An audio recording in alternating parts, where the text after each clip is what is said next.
اب وہ سب کچھ نہیں بتا سکتا. وہ کہتے ہیں نا کچھ تو مجبوریاں رہی ہوں گی, یوں کوئی بے وفا نہیں ہوتا, جی تو بہت چاہتا ہے سچ بولوں مگر حوصلہ نہیں ہوتا. تو اچھا, اب ہم جب گئے ہیں, ہم نے سپریم کورٹ کا دروازہ, جب آپ کو پتا ہے جو لوگ کورٹ رپورٹ کر رہے ہوتے ہیں کہ جب کیس ختم ہوتا ہے بینچ اٹھ جاتا ہے, سپریم کورٹ کا دروازہ باہر سے لاک ہو جاتا ہے اور کوئی آدمی اندر نہیں جا سکتا.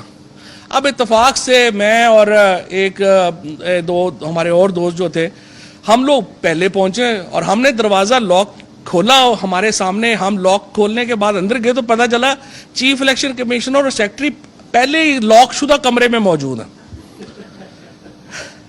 اچھا, اب یہ کیسے ہوا؟ اب یہ بھی وہی ہوا کہ وہ پھر آپ کو بعد میں بتاؤں گا. بہرحال فیصلہ آپ کے سامنے آ گیا, معجزہ ہو گیا. ہم الیکشن کی طرف جاتے جاتے ادھر چلے گئے. اب سوال یہ ہے کہ کیا یہ آپریشن رجیم چینج آپریشن جو ہے یہ مکمل ہو گیا؟ آنسر از نو. 2 دن پہلے آپ نے دیکھا ہوگا کہ لندن کے ایک دریا میں ایک ہنی مون ٹائپ پکچر آئی جس میں نجم سیٹھی صاحب اور نواز شریف صاحب لیٹے ہوئے ہیں بوٹ پہ.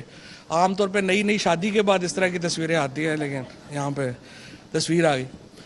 یہ تصویر کوئی ایسی امپورٹنٹ نہیں تھی, چلیں آ گئی. لیکن ایشو کیا ہوا, اس کے بعد نجم سیٹھی صاحب نے رات کو ایک پروگرام کیا اور اس میں انہوں نے یہ ایمفیسس کیا, اس بات کے اوپر زور دیا کہ ہمیں ایکچولی افغانستان میں امریکہ کو فوجی کارروائیوں کے لیے اڈے دینے کی بات کرنی چاہیے اور یہی ہماری امپورٹنس ہے. انہوں نے کہا کہ امریکہ سے ہمارے تعلقات کی صرف یہی امپورٹنس ہے کہ افغانستان میں ہمارا کیا رول ہوگا, اور مجھے سمجھ نہیں آ رہی کہ ہم یہ اڈے کیوں نہیں دے رہے. اس کے بعد حسین حقانی کا ایک ٹویٹ آتا ہے, وہ بتاتا ہے کہ اصل میں یہ جو موجودہ اکانومی کا بحران ہے اس کے 2-3 لیسن ہیں, اور سب سے بڑا لیسن یہ ہے کہ پاکستان کو خود کو سپر پاور سوچنا نہیں چاہیے, اور ایک سبسروینٹ ریلیشن شپ اسرائیل امریکہ اور ہندوستان کے ساتھ ہمارا ہونا چاہیے. یہ غیر سرکاری دونوں سٹیٹمنٹس تھے.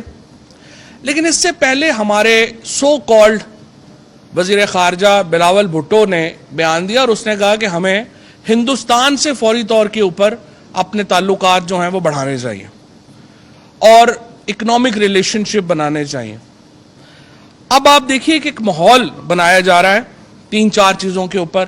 نمبر 1, ہندوستان سے اپنے تعلقات بہتر کرو, اسرائیل کو تسلیم کرو, اور امریکہ کو افغانستان میں اڈے دینے کے لیے آپ بات چیت شروع کریں.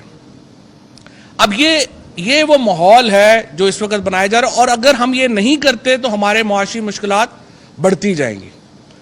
اب جو شخص عمران خان کو بہت زیادہ قریبی جاننا ضروری نہیں ہے اس بات کے لیے اور اس کنکلوژن پہ پہنچنے کے لیے کہ یہ ایجنڈا عمران خان کے ہوتے ہوئے ممکن ہی نہیں تھا کہ یہ اچیو ہو جاتا.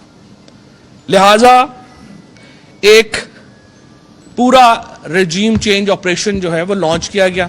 آپ سے کچھ دیر پہلے ڈاکٹر صاحبہ نے آپ کو بتایا کہ کس طرح سے ڈونلڈ لو کی بات جو ہے وہ آپ کے سامنے آئی, جس میں بڑا واضح کہا گیا کہ دیکھیں بات یہ ہے کہ نو کانفیڈنس موو آ رہی ہے, وہ اگر پاکستان میں نو کانفیڈنس موو کامیاب ہوگی تو امریکہ پاکستان کے تعلقات ہوں گے, اگر یہ نو کانفیڈنس موو ناکام ہو جاتی ہے تو پھر ہم آپ سے نبڑ لیں گے. بیسیکلی جو نو کانفیڈنس موو تھا اس کا مقصد یہ تھا. اب امریکہ کے اس کے بعد کیا ہوا؟ اس کے بعد یہ ہوا کہ سب سے پہلے جو ہماری اپوزیشن پارٹیز تھیں ان کو بیٹ دی گئی, جو خرم دستگیر نے اپنے انٹرویو میں اب مان لیا. اس میں کہا گیا کہ آپ یہ رجیم چینج کریں گے, اس کے بدلے میں ہم آپ کے کیسز معاف کر دیں گے. اور کل کے دن آپ کو معلوم ہے کہ کل چیئرمین عمران خان نے جو پریس کانفرنس بھی کی اس میں بتایا کہ کس طرح سے نیب لا کل امپلیمنٹ ہو گیا ہے اور وہ جو NRO 2 ہے وہ دے دیا گیا ہے. سو جو خرم دستگیر نے جو چیز جو بیٹ مانگی تھی وہ بیٹ جو ہے وہ ان کو مل گئی.